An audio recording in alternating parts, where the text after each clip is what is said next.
Jar My Life Prison Wife. I'm the legally blind artist that is rapping and painting for justice, hoping, because you got to hold your breath for justice. To see justice before all face to bleed. Yes, hiss your girl Cadillac. I'm sorry I had to turn the air on a little bit. I am in Florida and it is hot. And every time I get hot, I think about my loved one in prison who is times hotter because Florida does not have AC in DOC. No AC in DOC. No AC in DOC. No AC in DOC. Yeah, yeah. I don't know. I gotta figure out the last line because y'all know I'm a little rapper or whatever. But yeah, there's no AC in DLC. Many of the DLCs in the South. So during these times of sweltering heat, it is times hotter inside these facilities. Our loved ones are getting sick. They're getting dehydrated. Y'all already know that earlier this year, I was almost out of here from dehydration that led to me being into severe dehydration that led to ketoacidosis. So, our loved ones are also dealing with these types of heat um, related illnesses during this time of year.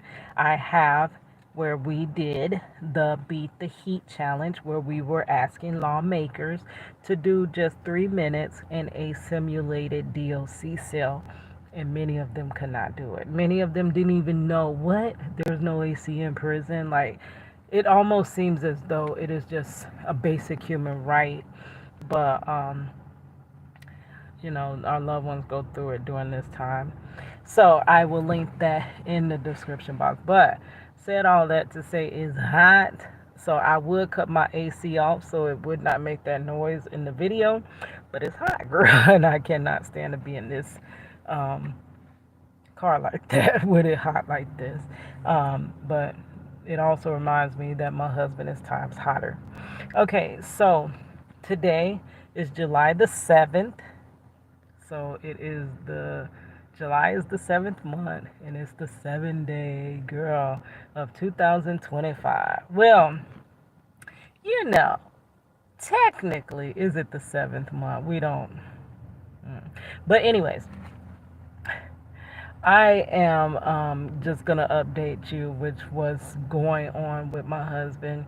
If you don't know me, my name is Cadillac. My real name is Keto, but I go by Cadillac. My artist name is Cadillac. I am an artist and I am an advocate. I'm sorry, I'm about to call. Hey, hold on one second. Well, I got caught in my throat. But I'm an artist and I'm an advocate. I use my many different art forms to get through my many different storms.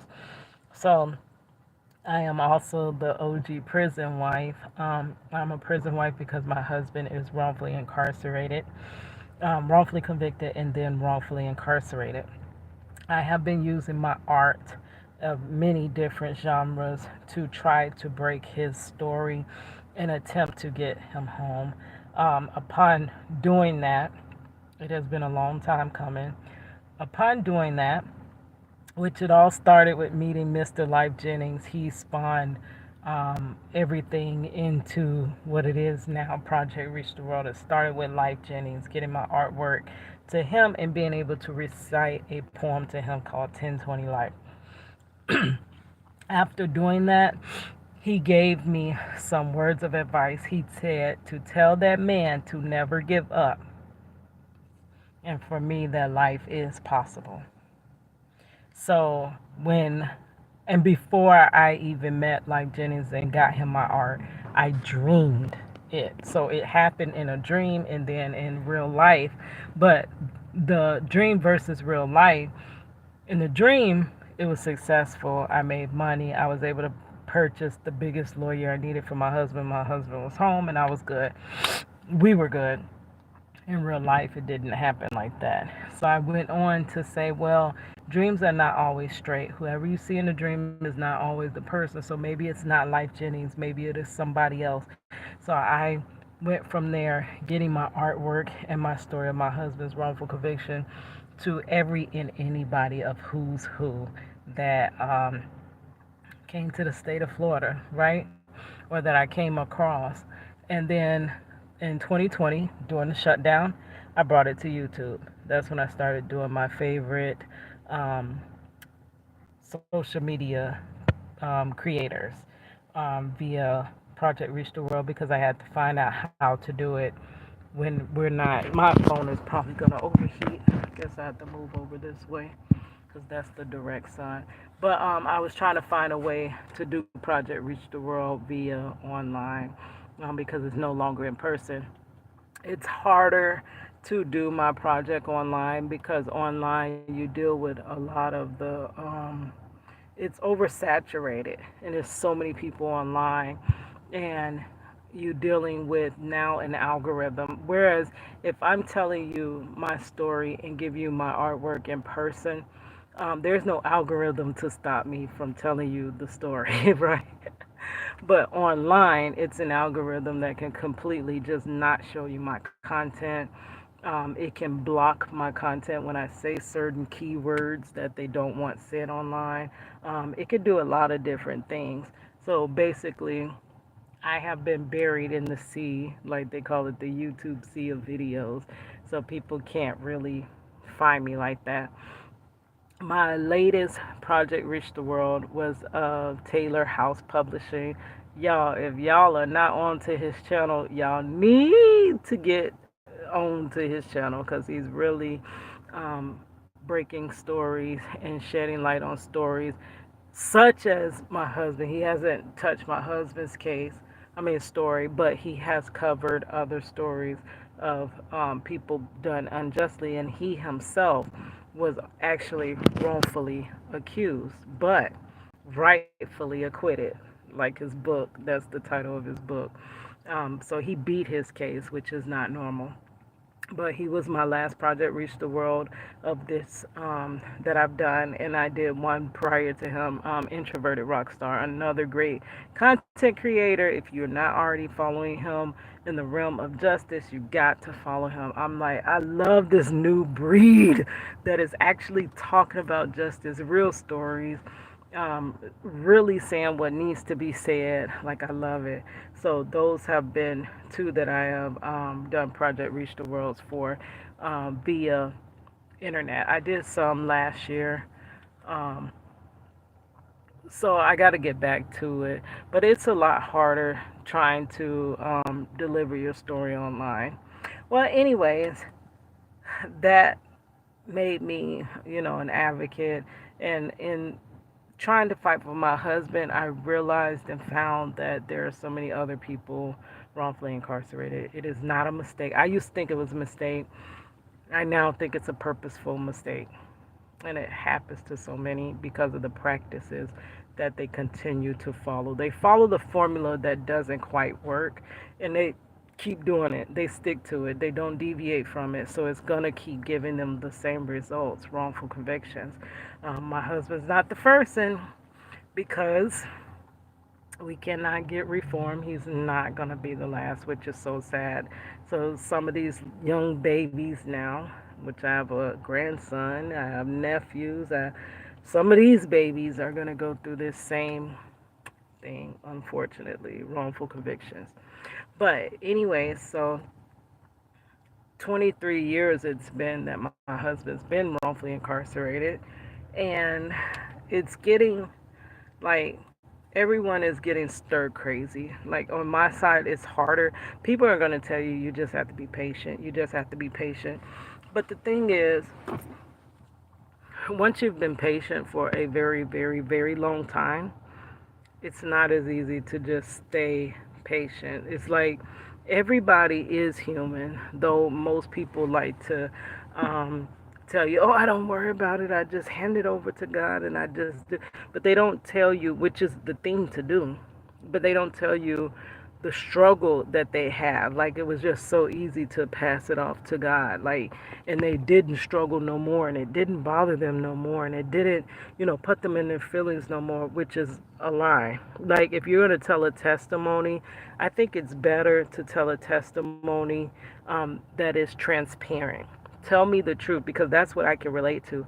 I honestly cannot relate to giving it over to God and it just turns around, right? My relation is I give it to God and I still go through and I still struggle. And then eventually, one day, I completely let go. Like, tell me the middle of the story, right? Because that's the part where I'm going to be blessed in that middle section. Because if not, if you just tell me your before problem and then you turn around and tell me how you had this miraculous ending, when I don't see that in my life, it makes me like, oh, so maybe God is just, it's not just for me. Like maybe and God don't even have honor of man like that. Like, but it leads you to think, so is it something wrong with me? So God fixes, the things in your life, but why won't He fix the things in my life and stuff like that when it's actually not that? Ultimately, it is all in His time and it is all a purpose, right? But everyone's getting stir crazy. So I'm going to be truthful with you. I'm not going to tell you that this situation does not hurt me because it would be lying. What would be the purpose of that? Like, if I'm the OG prison wife and I'm trying to give guidance to prison wives coming behind me on this unfortunate role, if I just look like everything is all peaches and creams and peaches and herbs and this and that, like, are you gonna really be able to relate to me? Like even me, being an OG prison wife, I see so much prison wife content, and I'll see people that got through maybe 5 year stints or 10 year stints, and they're so resilient and strong. But what happens when you have a way longer time than that? Do you stay in that mindset all the time? Possibly you were able to, I honestly was able to stay super Teflon strong, or like I say, for it to, my name's Cadillac, but I'm built for it to. You see, my mama and them raised me so that the streets wouldn't persuade me. No matter what happens daily, you gotta keep your head up. So my name's Cadillac, but I'm built for it tough. And even though I'm for it tough, girl, that first year I was Teflon strong, girl, for it tough strong. But it started to hurt after that. Like, hold on, what happened? My daughter's getting older. She's 11 now. We thought he was coming home before high school. Like, what's happening? Like, it takes a toll on you. And that is where people are going to be blessed in this story, is knowing that somebody else out there has felt this pain. Like, because and that's why I say it's a difference between a long-term timer's wife and a short timer's wife. And it's definitely a difference between a lifer's wife and a wife that husband is on the row. I can't understand those two battles. I can't understand a lifer's wife's battle that is going to be harder than mine, because though my husband's outdate, see, now we're just trying to survive the last 10 years, 10 to 11 years of his wrongful conviction, right? But if I was a lifer's wife, what I couldn't be looking toward, oh, when 2038 comes, because it wouldn't be. You understand what I'm saying? So we are on different levels. But I know my level of severity is kind of up there. So I want to not do this time in vain. Though I didn't do the crime, right? You know how they love to say, don't do the time. Don't do the crime if you can't do the time. I didn't do the crime.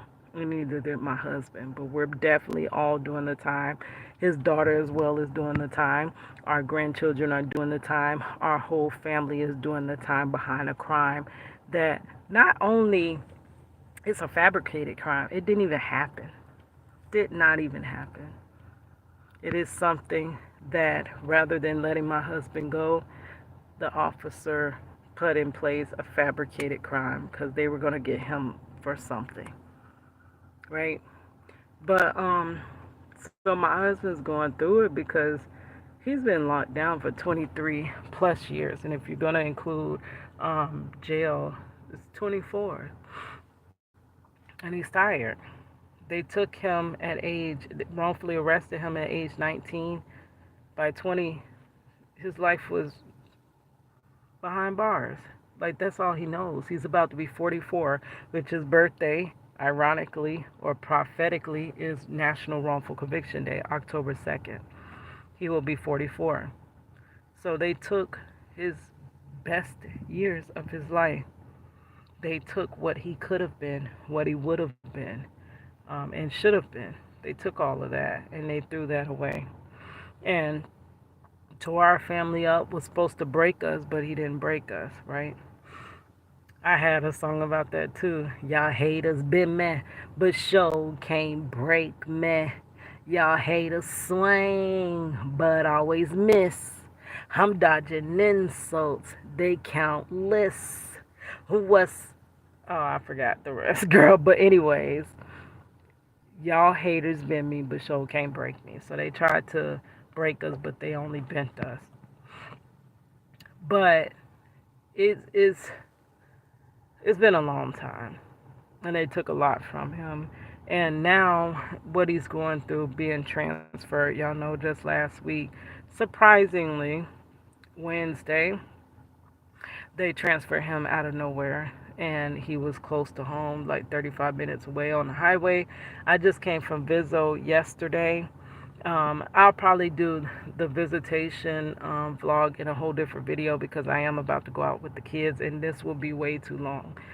But he was transferred back up the road 2 hours. So getting on that road, I don't know how, when, or why, but it took me 2 hours and like 15 minutes to get there. But to get home was 3 hours. And I am in pain. Y'all know I am disabled.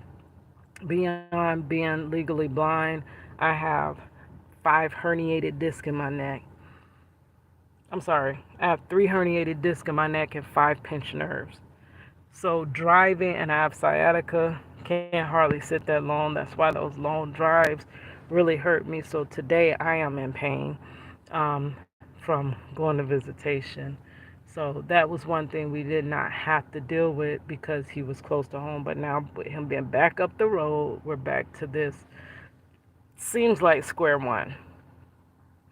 So also because of that, and because my car, I'm not going to tear my car up, ripping and running up that road. I was surprised my car did make it, glory be to God, up that road without any problems. So I was able to get up there, but it's going to have to be a while before I return back.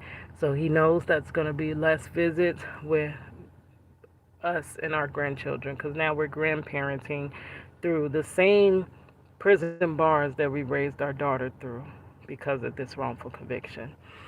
So he's like, why am I here? Like, this is a punishment. I was transferred to where I was for a good adjustment transfer.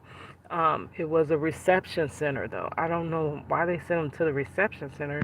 There are other facilities that are closer, but they sent him there. So I guess we have to just be grateful for that year that he was allowed to be close to us. The first year of our grandson's life. So that is a blessing that he got all those visits in. And he's like, you know, people, you're going every week, you're going to, yes, you have to make the best of it when they're close because just like that, they can be back up that road. So he's like, this is like a punishment again. Like, why am I being punished again? So I had to wait till today because last week was a holiday week. And I had to call to see like why was he transferred. I called his old classification officer. They said she's out for 2 weeks, but they can give me the best information that they have. And then I had to call his new classification officer where he is now. So the old classification officer basically told me that by this being a reception center, which a reception center is where incarcerated citizens are sent when they first are coming to prison. I don't know what, I guess before they find out what camp they're going to go to. Usually with us, Florida starts you up north, like the furthest away from home, and then de escalates and gets you closer to home as time goes by and as you stay DR free and stuff like that. So Marcello started 5 hours away. The furthest he's been is 7 hours away. Um, and after he left no, that's he went to where he's at now, but he was on close management before when he was there, because the prison he's at now is a maximum security prison, which made me think, what the heck is he doing in a max prison? He's a medium custody incarcerated citizen. So find out that this max facility, it has an abandoned looking institution across the street from it, from what I seen yesterday. He said it is open, but that thing look abandoned as I don't know what, as jail. But he said it's for D-row incarcerated citizens and very old incarcerated citizens, because Florida handed out a lot of life sentences, so we have a aging population. So many are past retirement age, and instead of them being released, because Florida has such long time, they gave out such long sentences.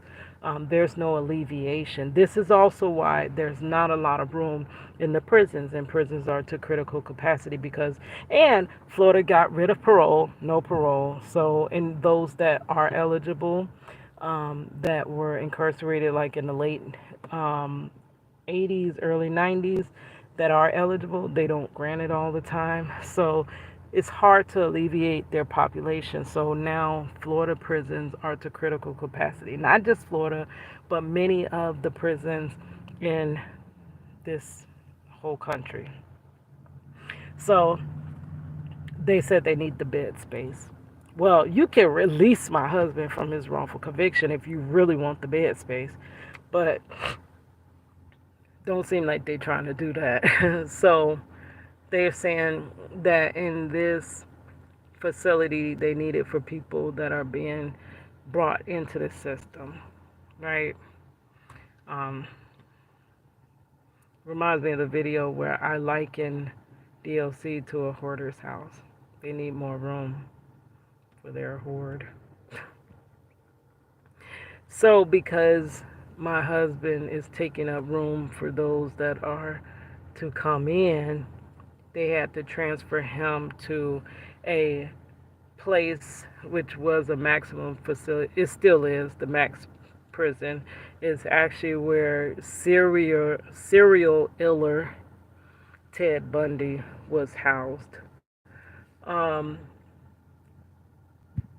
so they have a facility across the street that I explained to you guys, and there's a facility right behind it that Marcello was saying that it was abandoned, it was condemned, and now they're just opening it back up. So they are the first incarcerated citizens since that facility shut down. I don't even know how long ago, to be moved back there. When I called the classification, she was like, well, he still has the good adjustment transfer, though he's not close to home. It's still on his record. So they put him basically on a waiting list. He was not transferred for getting in trouble for nothing. It was for population control. So when you're transferred back up, I didn't know that. So one could be at home for a good adjustment, close to home for a good adjustment transfer, but it's upon the needs of the facility. So if the facility needs more room, they have to put you out, transfer you back up, and then you wait for the next facility to become open. Crazy. Just let him out. He's innocent. Amongst others, but y'all don't want to let nobody go. Y'all want to keep up with what y'all botched. This system. So he's up there waiting. He has to stay DR free, out of trouble, or he forfeits his good adjustment. So now he basically goes onto a waiting list to get to another close facility. So that's what it is. So I know he's going to not want to hear that. Just be patient and sit still there until they find you a facility close to home. And then what was so disheartening is how he gets a spot is either, now that's good, someone's released, someone is no longer on earth, they met their demise, they're gone. That's crazy, getting a spot that way. I don't want to wait on that. And then the third way is that someone gets in trouble, gets a DR, and they're transferred out of that facility, then he gets an open spot. So that's where we're at. I don't have to rush to put in the scheduling for visitation this week because I'm not going this week. I am hurting. And I know I put a wear on my car yesterday. So, yeah, so this is where we are. I will do my visitation story time. When I get back, I'm going to go hang out with the kids. All right, I will talk to you guys later. And I appreciate, I had someone reach out saying that they were interested in reading and signing my petition for my husband. Thank you so much. I much appreciate that. Even just reading it, if you read it and then you're not compared to share, I mean to sign, at least you read it. You at least heard my cry, right?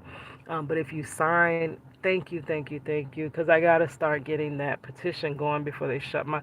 This is my second petition for my husband, and this one is due to shut down soon because I'm not getting attraction to it. But thank you guys so much.